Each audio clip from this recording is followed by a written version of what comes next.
All right, so hi everyone and welcome. I'm really happy to introduce Rufus Haucke from Keewaydin Farms, who is going to be walking us through the transition to no-till vegetable production on on his farm today. And as Rufus said, if you have questions that come up while he's presenting, please feel free to use the little hand raise. If you look down at the bottom of your screen in Zoom, you'll see the reactions button, and you can click on that and then click on raise hand, and your hand will come up. Don't forget to lower your hand after you're done, or I might call on you again. So great, take it away, Rufus. Well, thank you. It's just for the record, it's Haucke is the last name, pronunciation on the last name, Rufus Haucke. I'm sorry. No, that's okay. That's fine. I own Keewaydin Farms. I've been farming. This will be my 18th year. The land that I'm farming on is the land that I grew up on. So my parents bought the farm in '76 and ran it as a small dairy farm until that wasn't a thing that we supported anymore in our society. And so in '96, they had to fold the business, and the farm sat idle for a couple of years. But luckily they somehow held onto the land long enough so that I could mature a little bit and decide that agriculture was something that I wanted to do. Having grown up as a dairy kid, I didn't have much desire to be a dairy farmer. I like vegetable production. It doesn't run away from you. It doesn't shit on you, pardon my language. But so I really gravitated towards the food production, and I really enjoyed all the different varieties and diversity within the vegetable operation. And so I really wanted to have a diverse farm when it came to vegetable production. With that in mind, we sort of rolled down the CSA model. And, although I've done a ton of different things, my most current phase of life is CSA model for most of our sales, with a little bit of wholesale. I also farm with my wife, Joy Miller, and she and I started a nonprofit last year called Driftless Curiosity, which is allowing us to host educational experiences out on our farm. So we're really trying to develop the community aspect of our farm as well as the agricultural aspect of it. So this slide, everybody can see the slides, right? I'm assuming. The slide before us is a aerial of our farm. It's 200 acres. It's at a dead-end gravel road. Our homestead sits kind of on the northern center of the farm, with the rest of our farm laying out south of that. And it has a south-facing orientation. And for a ridgetop farm, it has quite a bit of level ground. Most of our production nowadays is around the homestead. And right now we're farming about 2.5 acres. We have 4 greenhouses in production, or hoop houses, that are 30 by 50 foot long. And then we have a number of plots around the homestead. My buddy actually took this picture. He was for a while there doing paragliding. So he would take off from one of those points where you can see the fields. He would take off from there and snapped a couple cool photographs. So a little bit more about our area. We're in the driftless area. As you can see by this picture, and behind you, we have lots of ecosystems, lots of different microclimates, hills and valleys. Like I said, our farm is predominantly ridgetop, and then on our southern border, we kind of get down into like secondary ridgetop. But for our gardening purposes, most of that stuff happens up on the farmstead.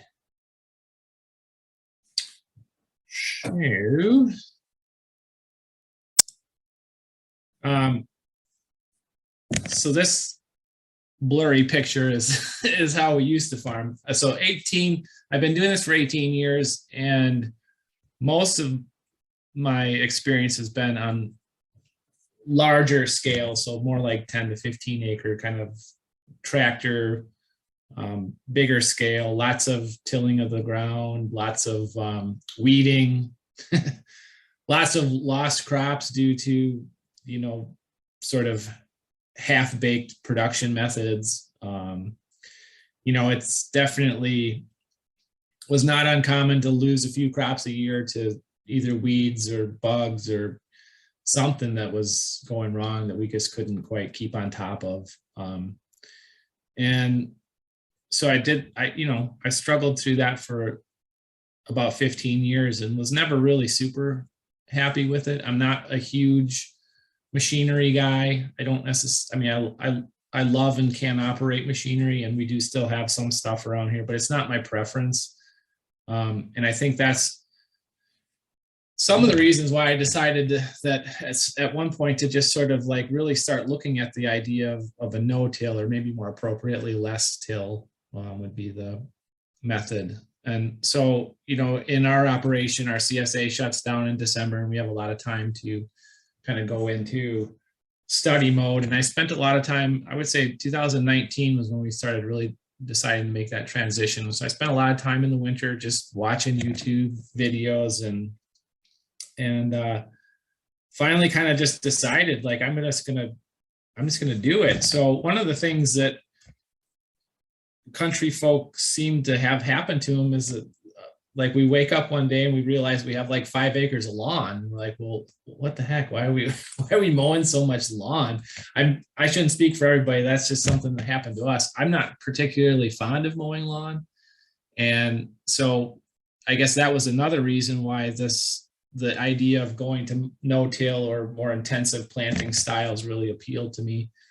And so I just basically decided one spring I'm doing it. And I did, and I started taking out our lawn. And so you can kind of see the process. We have a windbreak that surrounds our farm that was planted back in the 60s. And so there was some tree removal that I did to open up the space, take out some shade. And then I have a skid steer, and I use that to scrape off the top layer of the grass and everything. So in this is about 2000, this is probably 2018, I think. And so in this style, I wasn't quite no-tilling, but I was heading in that direction. I was taking information. I think a lot of the stuff I was taking was from Curtis Stone. He's a farmer up in Canada that does urban landscaping. And so this was sort of some of the stuff he was talking about in prepping your ground. So I just went with that. And the other thing that I did in the earlier phase, let's see what next. So here's another shot of just starting to lay out the gardens. So this garden is field B, we call it nowadays, and it is 100 feet long. And in its original phase, I had 6 beds in there. So and my beds were still set up on larger tractor size. So I was still running the rototiller and stuff over that. So those were roughly 6-foot beds. And I think the original garden, I had 6 beds in here. So this was my first year, and I considered, so this was I'm kind of looking towards field B, right. It's all right around my homestead. And my shadow there is kind of in where field C is now. And field C started off same way. We planted, I think, 4 beds that first year with 6-foot spacings. So they were still bigger, and I still was rototilling. Now you can see the two different. So I've got field B here on the left, and then field C is on the right. Yeah, these were the 2 original gardens. Just trying to get them set up.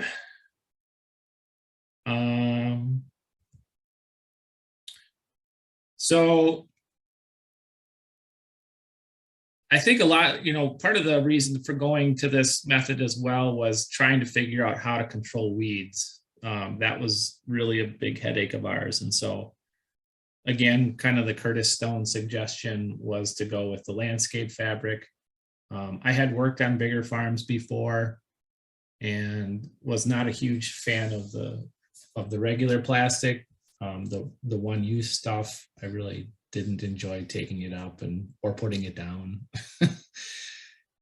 And we're trying in general to be a little bit more plastic free on our farm. So I felt like the landscape fabric is nice in the sense that it doesn't break down in 1 year. You know, you've got, I mean, we're currently, let's see this, so we'd be on our 4th year with it. And we still, you know, these pieces of landscape fabric are still in our operation, although we don't use them out on the garden plots anymore. I should say the outdoor garden plots.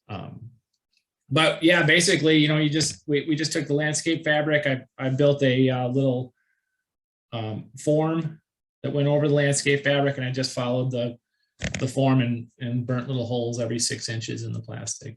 And you know, that I was really pleased with the system, to be honest. You know, our weed pressure we were finally in control of our weeds. We still would have quite a bit of weeds that would pop up in the holes themselves, but that still felt way more manageable as far as when we went to clean that bed up. You know, it took us a lot less time, and generally speaking, our crops actually beat the weeds, which was a huge reversal in our farm experience. And you know, the landscape fabric again is nice because it allows water to penetrate.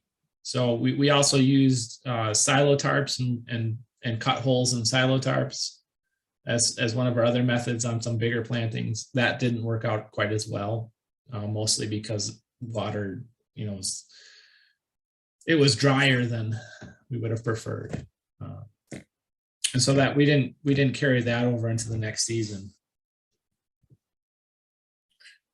This was in one of our hoop houses. So this soil actually was home produced, and home produced, I'll call it soil because it technically wasn't compost by the definition of compost. It still had some aging to go, and it was very dirty as far as weed seeds go. And this planting actually, I think, was one of the, I was trying to find another picture of when we actually went through and weeded this. But this one was one of the garden beds that still got a little bit ahead of us. And we had some pretty intense weeds there. And I found the picture at one point, but then I lost it. Basically when we weeded this thing, we had a pile of weeds that were like probably halfway up the greenhouse wall. And, you know, I was like, God, it was just heartbreaking, you know, and it was really disappointing. And, you know, it made me realize there was some really intense learning that needed to go on in regards to building compost. And I didn't have quite the skill yet.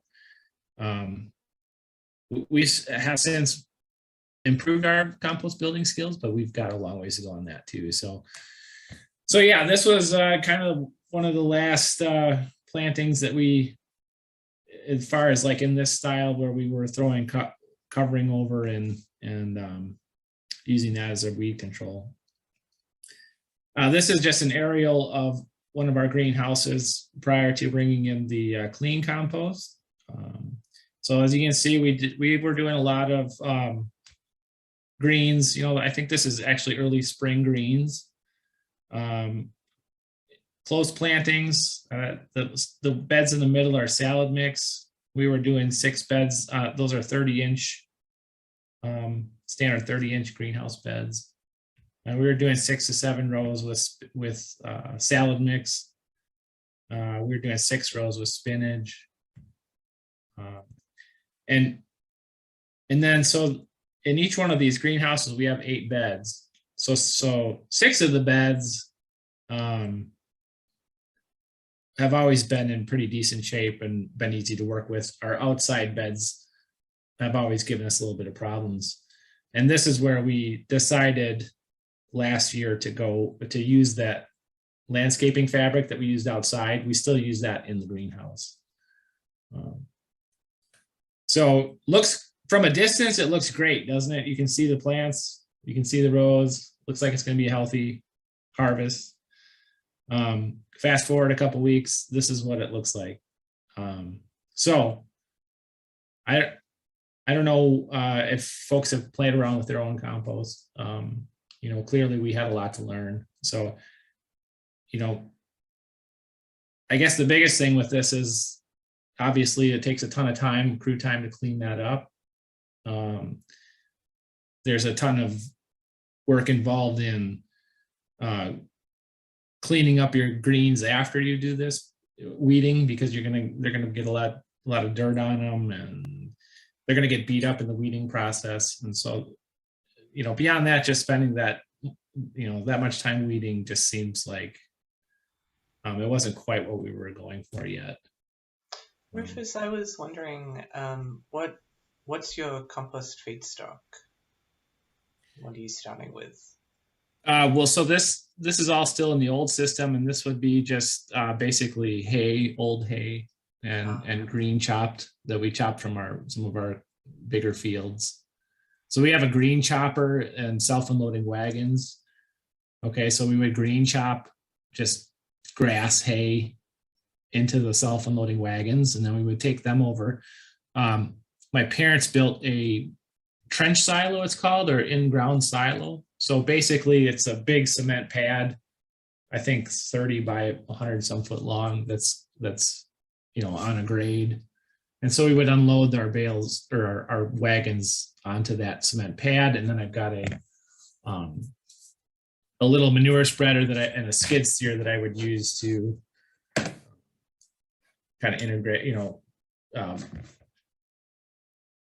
mesh it all together and put it into windrows. So we do that a couple times, but usually my,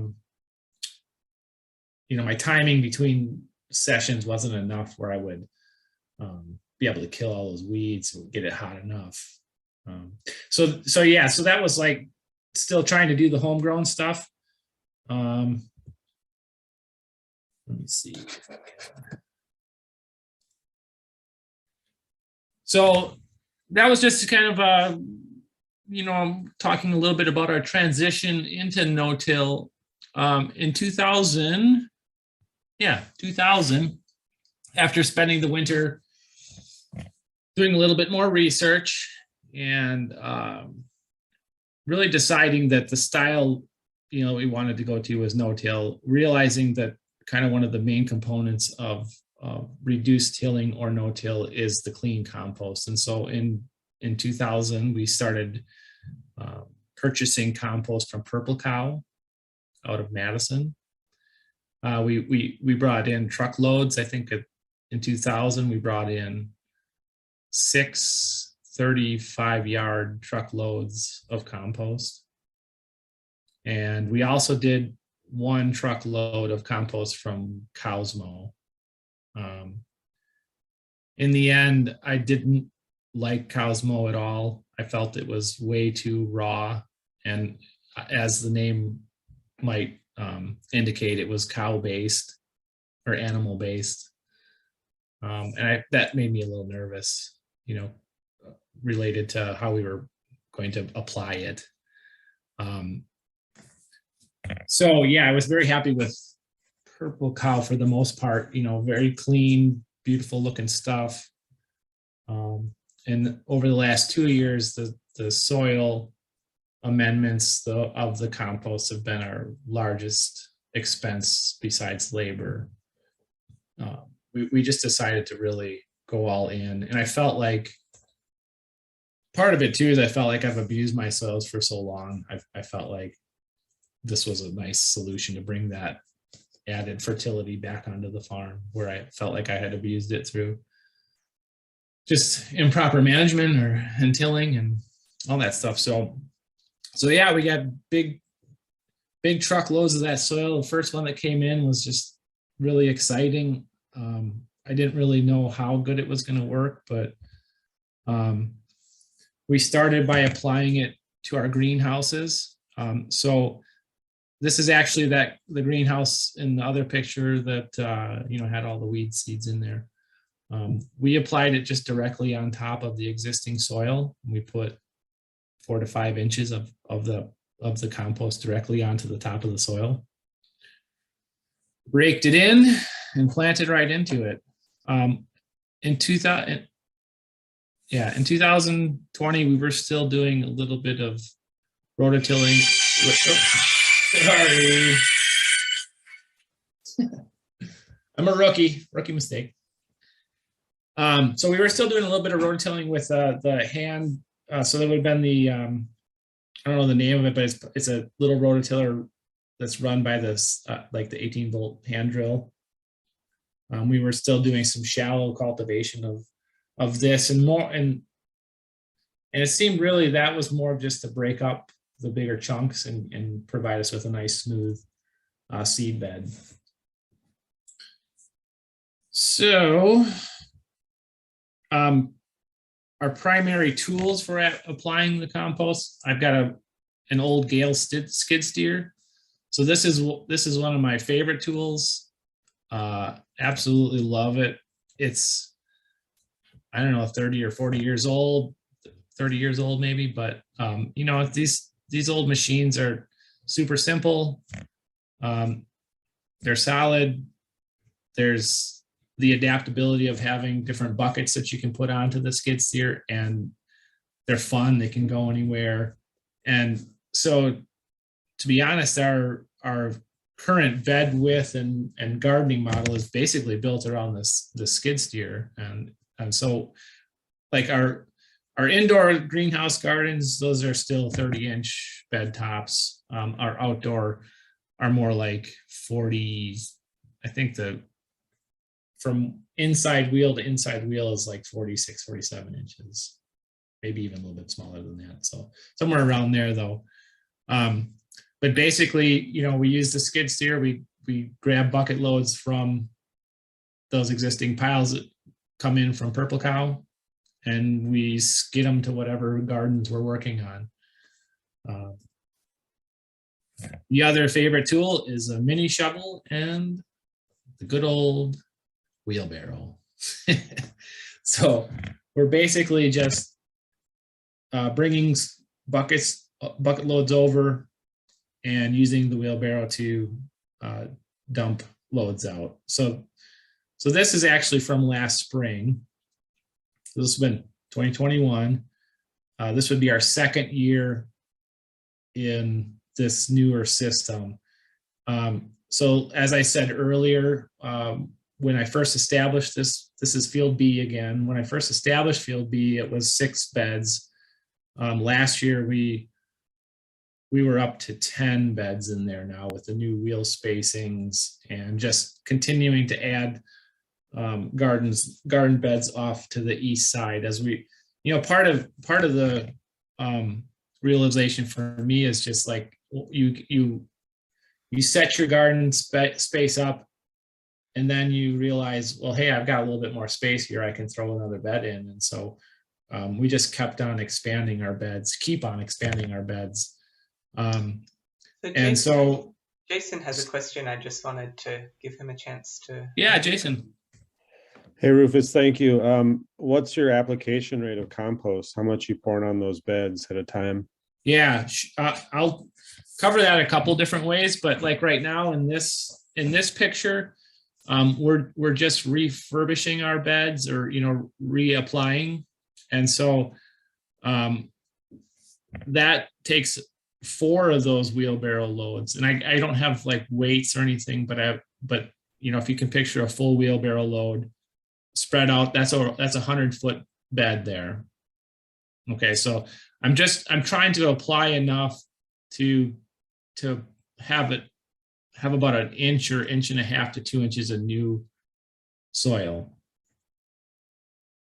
And it could be that I'm over applying, but I'm really at this beginning stage of just wanting to continue to build up my beds and also really just enjoying the feeling of that compost, like really heavy compost soil, like just to work with. I don't know, I like having been used to working, like our regular field soil is more clay based. We have about, we're vault and silt loam. For a ridge top, we have decent soil, but we have about 8 inches of, silty loam soil into heavy clay. And so in the other fields, it was always dealing with like more heavy clay. And so this composted soil just, oh my God, it's a dream to work with. And just really, so I really wanted to maintain that. And so we've been just kind of, I don't know, maybe putting more on than we should, but I kind of also look at the vegetables in the sense of like they're athletes, and I really want to just feed them as much as they can. And I'm probably not totally correct on this, but I just feel like more is better right now at this point. And I know I'm not totally correct on that, actually, because we actually had a situation with celery this year where planted a whole bed of celery and ended up with black rot or heart rot. I'm not sure exactly what the name is, but the centers basically rotted out. We found out, well, celery doesn't necessarily like super rich soil. So that was a learning experience. But yeah, so our application rates, basically 4 wheelbarrows for 100 foot. If we're building a new bed, that same 100 foot, we were putting on 10 to 14 skid steer loads. So each skid steer load is 4 bucket or four wheelbarrow loads. So and I think I've got a picture of this. Okay, I got a picture of another question. So we've got a couple of questions coming up, Rufus. So yeah, Mike and then Terry. Mike, do you want to go ahead?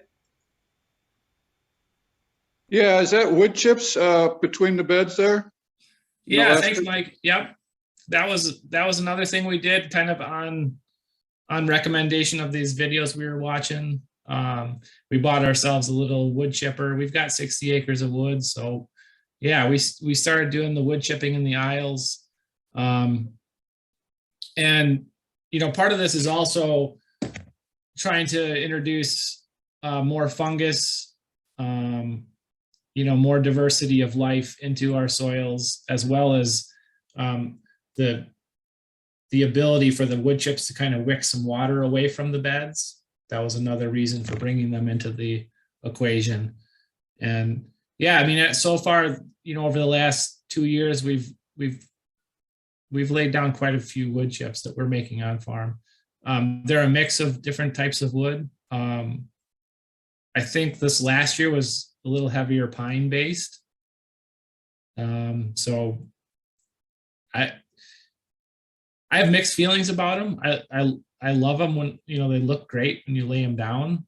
They're not as fun if we're trying to go barefoot, which we like to do sometimes in the garden. It makes it a little bit uncomfortable walking around. But yeah, we enjoy making some wood chips every spring. Terry. You're on mute, Terry. You can join if you want. Hang on. There you go. Okay, can you hear me now? Yep. So what I'm wondering, Rufus, is when you are laying down the compost, at least in the beginning, so 2 years ago, were your roots touching the soil, or were you planting straight into compost? Straight into compost. Yep. So actually, this next slide is kind of talking a little bit about that. Okay. So our big strategy, and again, part of these videos and stuff I've watched on the internets was to lay down cardboard. So, we just went to the local municipality and just started collecting cardboard. We're looking for no colored inks. Obviously spent time removing any tapes and stuff like that. And Yeah, I mean, I guess the biggest suggestion, the biggest thing that we kind of learned with this system, so basically we're laying down the cardboard and then we're dumping bucket loads of compost directly on top of that cardboard. And we're trying to lay it down in a thick enough mat so that we're smothering the whatever is underneath there. So we no longer are taking our skid steer and removing that top layer of grass or anything. We're just going directly with the cardboard directly onto the lawn or grass or weeds or whatever, and then just dumping our compost directly on top of that. And that's been our main amendments, and how we don't purchase any other amendments. I talked with the guys at Purple Cow when we first started doing this, and they the gentleman I talked to is like, well, it's not exactly how we envision you using the compost, because as I'll show you in some other pictures, we definitely had some issues with it being not aged enough. But I've also, last year I started going to Dr. Elaine Ingham's soil life classes, and I don't know, Ru, are you familiar with or if anyone is familiar with Dr. Elaine Ingham? So some of the stuff that we're trying to practice now is kind of based on some of her philosophies, and I really found, and I've had lots of conversations with people, about whether what she's advocating is true or not, but I found like it just really struck me as a beautiful concept that, if we stop messing with our soils, as far as tilling them it goes, there's this dynamic amount of life and interaction between excuse me, bacteria and fungus that really goes a long ways in promoting the health of our crops. So but for the biggest thing that I kind of struggled with in relation to just using that pure compost was that I really was trying to find a medium that was weed free. And I just felt like if I mixed anything into it that was from my own operation, that I was going to be dealing with the weed pressure that has almost been non-existent in going to this method.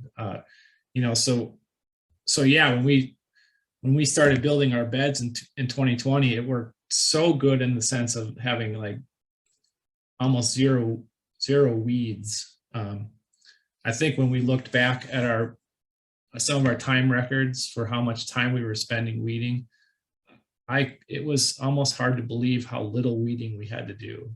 And to me, that was nothing short of a miracle. We were able to just build these beds, plant directly into them, and go about our business. And so I think like in field B, which is 100 foot by 10 beds that are 5 foot in total length wide, we maybe spent 10 hours all year weeding it. Maybe not even that. So in the sense of like time saving and the incredible change of attitude that comes from walking out into a field where you barely have to weed is just, it was amazing. So one other thing I would just say about the cardboard, I think one other thing I would say about the cardboard that we've evolved onto is that we are now finding large chunks of cardboard. When we first started, we were grabbing whatever cardboard was available. But now we are looking for, in particular, the pieces that seem to work really great are working with local furniture stores, or even just going, like now we just go to the Viroqua municipality, and they bring in cardboard from everywhere. So there's just like giant stacks of cardboard that we get to sift through and just find the perfect chunks. And to me, those chunks are as big as you can possibly get and with as little tape as possible. So we got a couple questions. Go ahead, Dylan.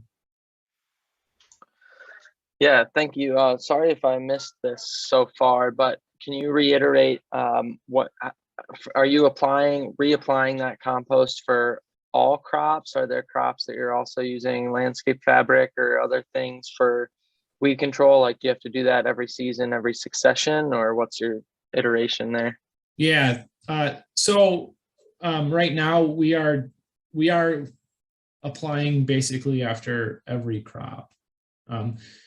And there's not necessarily a rhyme or reason to that other than I just want to keep building my beds up. I would like to have, because even so when we build a bed, we start off, we originally have maybe 12 inches of compost on the top of that bed, but obviously over time that shrinks back down. And so I would like to get to the point where, my beds are at least 12 to 16 inches deep, and that'll take us a little while to get there, I think. But are you doing any succession planting, like without doing another application, or not? And also, are you using any cover cropping in the mix there?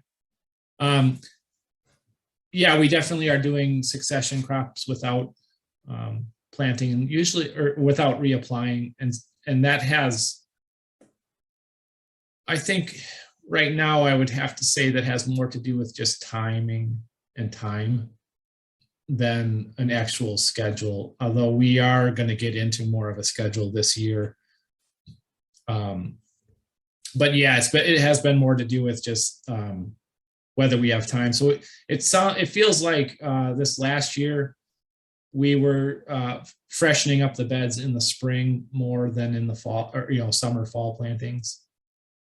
So we were doing a nice refresh in the spring, putting on those 4 or so wheelbarrows for 100 foot in the spring, and then just going with it throughout the year. But the other thing we were doing, though, and part of the reason why we maybe didn't do a refresh in the summertime, was that we were continuing to build new beds.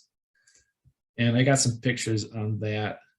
And so yeah, Dylan, part of that was just like, the reality of like trying to build more beds. We added, I would say at least a half acre or more of new beds on top of the existing beds. So, but we refreshed all the existing beds and then added that additional space. Mike, what you thinking, man? Are you using the inoculated compost or not? I had one load last year of the inoculated. I didn't necessarily see any difference. So one thing I have noticed in our 2 years of buying compost is that the time of year seems to matter more. Like the spring, the loads we get in the spring tend to be more aged and in better, better condition to go right into planting mode, as opposed to the stuff we're getting in the summer, which is a lot hotter, a lot drier, and not quite ready to go yet. So I think having that, I'm not sure if Purple Cow, I imagine they have a little less business in the wintertime, so they're sitting on compost a little longer. Thank you. I haven't started doing the inoculants yet. I really want to, and I anticipate we're going to get into that in the next year or two here as I learn more about them. But we're still in that learning process. So I wanted to show you this picture too, because last year we really truly tried to embrace the no-till philosophy. We did not bust out the rototiller once last year, other than we did some bigger plots of winter squash and pumpkins, and that was still the old traditional style. But on these gardens around our homestead, we did a little bit of broad forking in the spring. You can see one of our employees, John, doing that broad forking. Other than that, we just added, and Dylan, you can kind of see on top those mounds. Those are new layer of compost. And then I've used my Yang seeder to do one row of seeding in the bed next to that bed. So basically we were just applying the new layer of compost and just seeding right directly into it. And again, from my experience of working in clay-based soils, this soil was in such great shape. I just didn't feel like I needed, there was no reason to till. I didn't see any advantage to it other than the feeling that possibly we get as growers, and looking at that really nice clean seed top, or top to our beds. I don't I just didn't feel like there was advantage of it and to it. And, I guess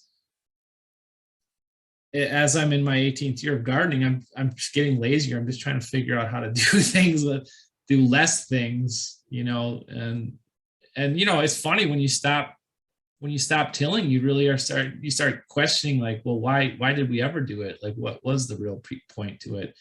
And we probably went too far in the direction of no tilling, but I don't know. I don't know. It was really amazing how much better.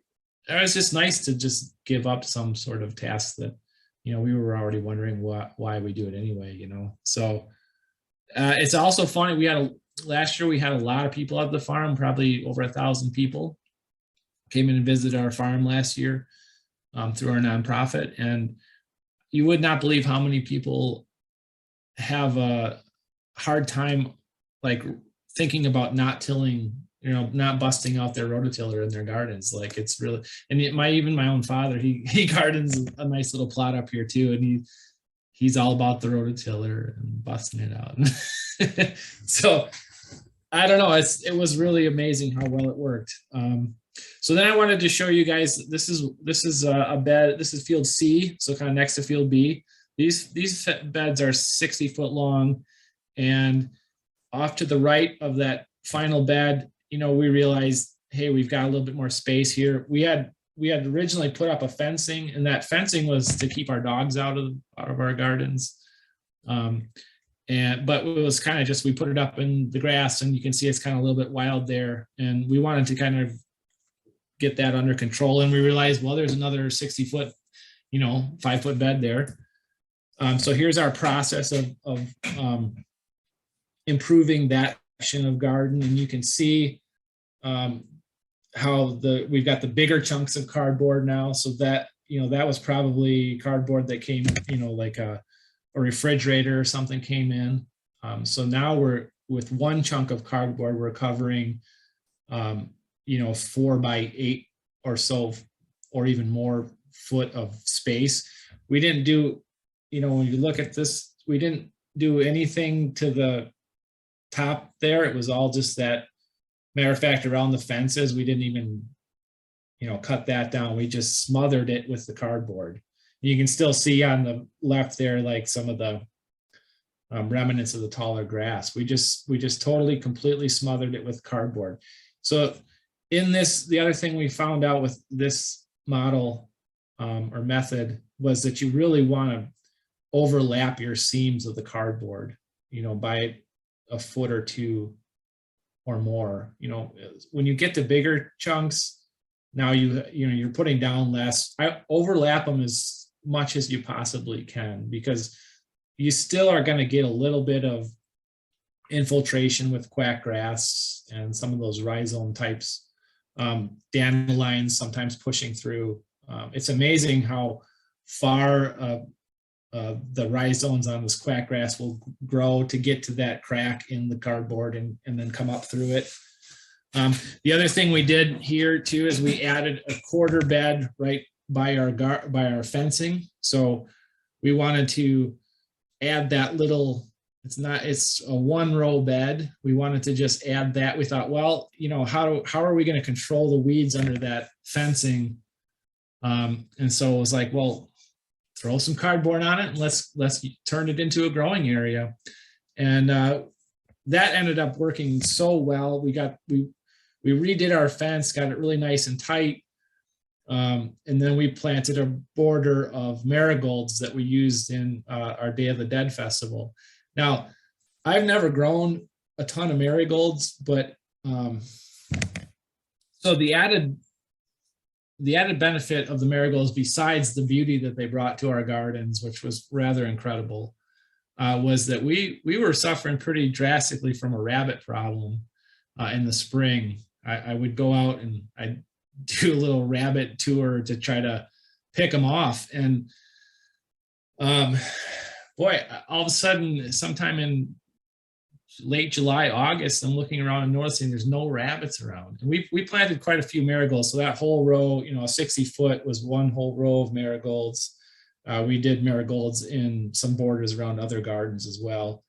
And I'm not kidding you. We didn't see our first rabbit until probably late November at that point. Like they just completely disappeared.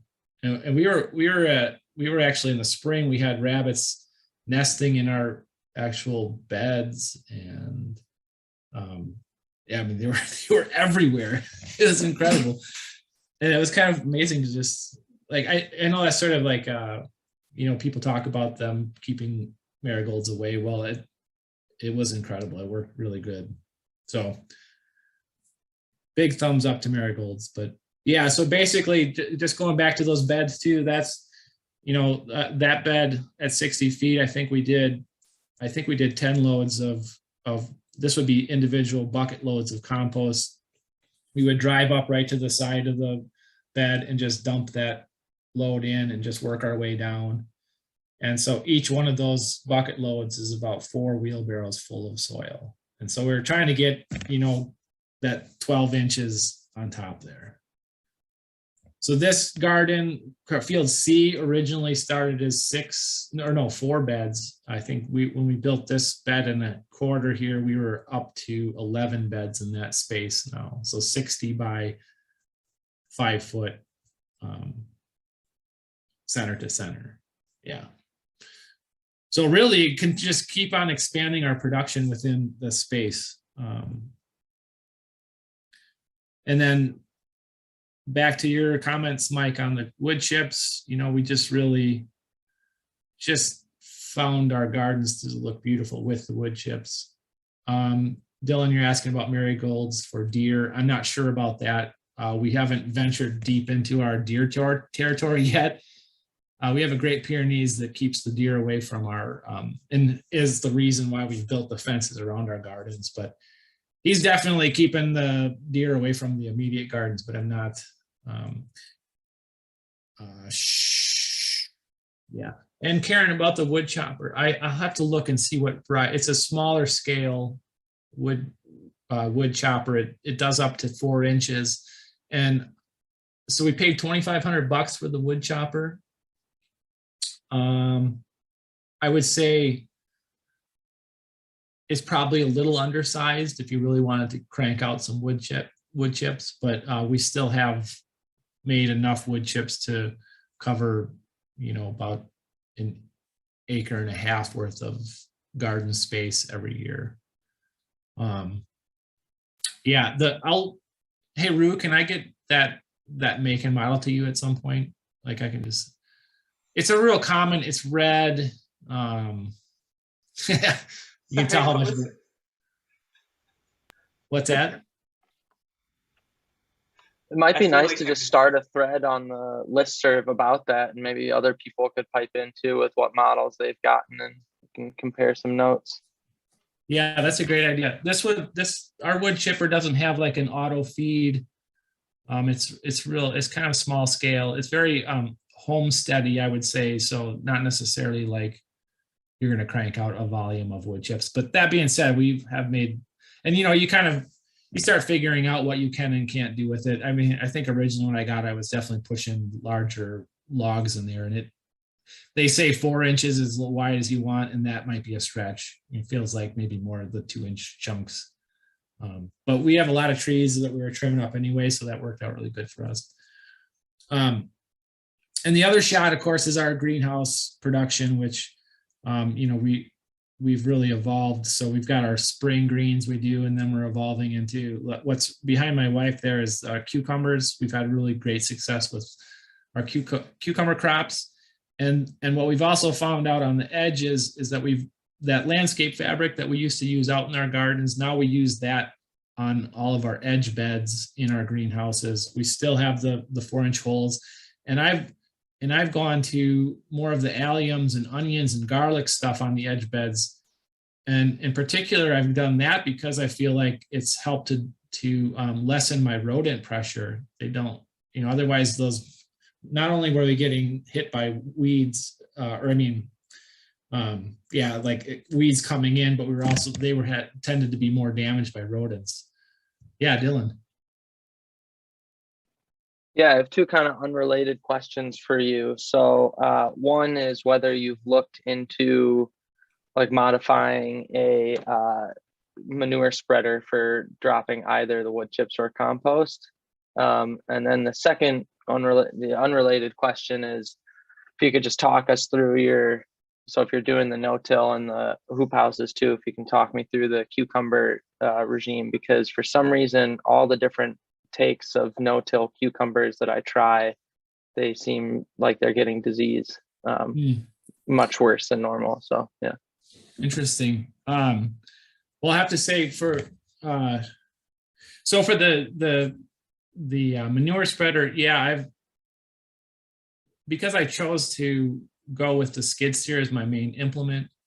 I'm not able to use a standard manure spreader because the wheel depth, length is too wide, and so I've kind of abandoned the idea of using the manure spreader in my garden production. I do use it to turn our compost, so we use that there. And I have looked at some smaller, more like for horse operations or something, like a smaller, even ground-driven manure spreader that matches the wheel wells of the skid steer. But I haven't invested in that. The other thing that I've actually was looking at recently was adding a, they call them, I don't exactly know what they call them, but sand movers, or there's an implement that attaches to the front of the skid steer that are used in larger dairy operations where they're using sand as a bedding in confinement dairies. And so they have this conveyor belt that throws the sand out to the side as the skid steer is driving along. So I'm kind of dreaming about that, because obviously that would eliminate a lot of the wheelbarrow work. So it would be all just like driving the skid steer and dumping the soil off to the side. So that's more of what I'm looking at as far as improving our applications of the compost to our beds. One thing, did that answer your question, Dylan? Yeah, it did. Thank you. Yeah. I'm super fascinated about that side dump because I just discovered it maybe a month ago, and I'm like, wow, that was pretty cool looking. So one thing I would like to say about the alliums on the side beds too.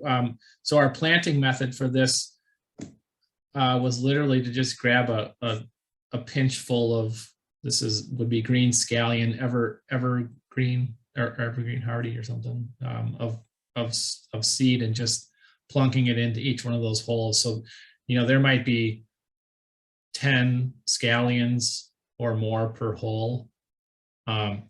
We tried originally in one of the beds just planting individual seeds, and didn't find that the yield was big enough to justify doing that, putting that space towards the onions. But with the little bit of a clumping of the seeds, we found that we got quite a bit more volume of actual onions out of those patches, so that it became quite advantageous to do it that way. And they don't, obviously, as we were coming along to harvest, in the beginning, we were pulling out the bigger ones, and then at some point they get to a certain size where we're just pulling the whole clump out and then separating them out and sort of mixing and matching the biggers and smallers. Felt like we had a lot of great quality of onion. And honestly, the green scallions are one of the crops that I never would imagine that I was doing, and wouldn't do it any other way. We've tried to grow them in the clay, but this was just so much easier. Yeah, Rue. Yeah, I just wanted to jump in to say that since I know it's 4 o'clock, if people need to go, I just want to remind you that I will be putting the video up, so we can certainly keep on going, and that if you have to cut out, I will have the video up, and I will send an email out at that point. And I got so many more good pictures. It's good stuff. It's good stuff, Rufus. That's just another view of our gardens. Oh yeah, Dylan. Regarding the cucumbers, I've had a lot more success with the spring planting of cucumbers. So these were getting in the ground in the greenhouse mid-April. And same regiment, we're not adding anything else besides the compost to it. And we've had great success with these, several hundred pounds worth of yield per row.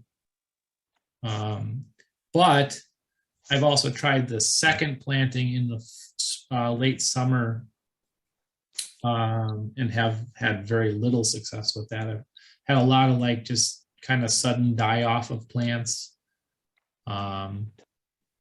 Some plants that just didn't take, like real poor plantings, and I'm not quite sure why yet. But it's definitely something we're looking at, because it's amazing how good of a crop we had of cucumbers in the beginning. Yeah, Mike. It's Meg. Hi, Rufus. Hey, Meg. It looks great. I'm curious how your pest problem is with the cucumbers in the greenhouse. How does? Again, yeah, for the spring planting so far, it seems pretty mild. Again, we have a little bit more pressure in the summertime, which might be some of the reasons why we're having struggles with that second planting. But the spring plantings have been pretty bug free. Yeah, that looks great.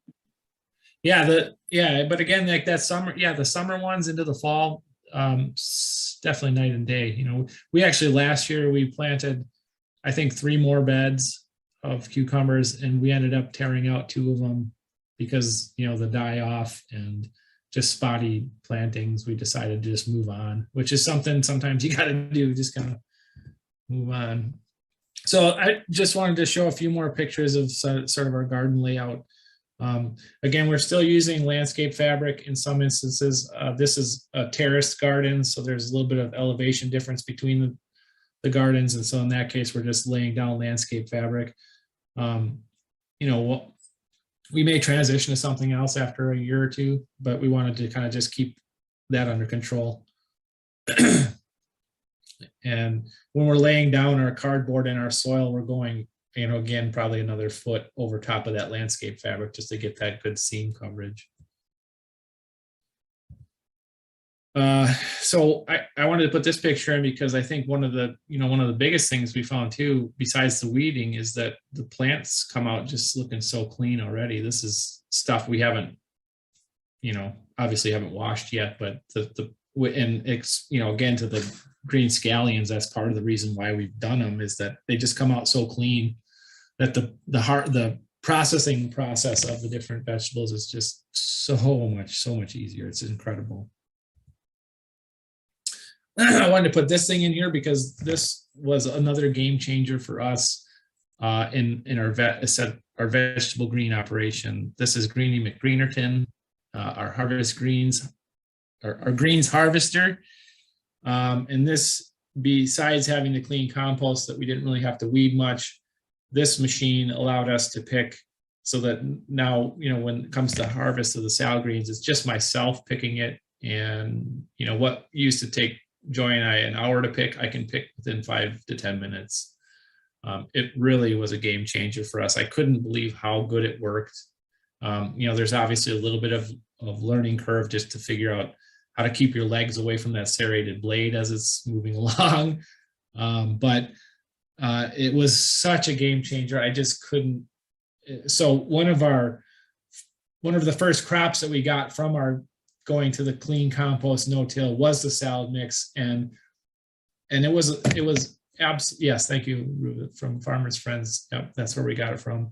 It was such a game changer for us that again, salad mix was another one of those crops where it was like I just dreaded doing it, like green scallions, and now it's like it's an integral part of our operation. We had an incredible amount of greens that we harvested last spring. And this little tool is a big part of it. So I wanted to give it a little bit of a shout out. and then I wanted to just throw in a few things that we tried that didn't work out. We had a planting of summer squash that was getting hit pretty heavy with bugs. We tried to do this yellow sticky tape over top. I just had it laying around, so I thought I would try it out. It didn't work at all. It didn't capture any of the bugs. Ironically though, it was like these plants looked like crap for like from putting them in the ground till about 2 weeks later, and then all of a sudden they just took off and they ended up being beautiful. So we were really we saw a ton of the cucumber beetles on there, and we're really nervous about it. So we tried to lay this out, and then it didn't seem to make a difference.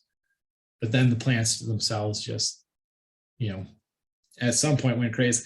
And actually, this was another learning experience for us too. I don't think that I'll continue to grow summer squash in this style because it really took over the beds and was spilling out into the next beds. And it kind of became a nightmare after a while. But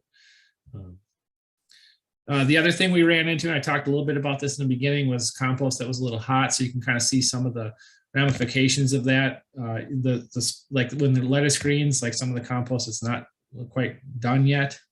Inhibited some of the growth, and the same in beans. The beans are from our first year, and so that was quite a surprise to see beans not doing very well. And so we got soil tests done on it, and this is the soil test we got back. So, which I guess for people that have more experience probably wasn't a surprise, but for us it was like, oh my God, look at the phosphorus and potassium, and it's just off the charts. And so I called the folks at Purple Cow and talked to them a little bit about it. And one of the things that he said that I kind of held on to was like that, really the phosphorus and potassium and all the excessive amounts of that actually aren't a big deal, because it's not a chemical based.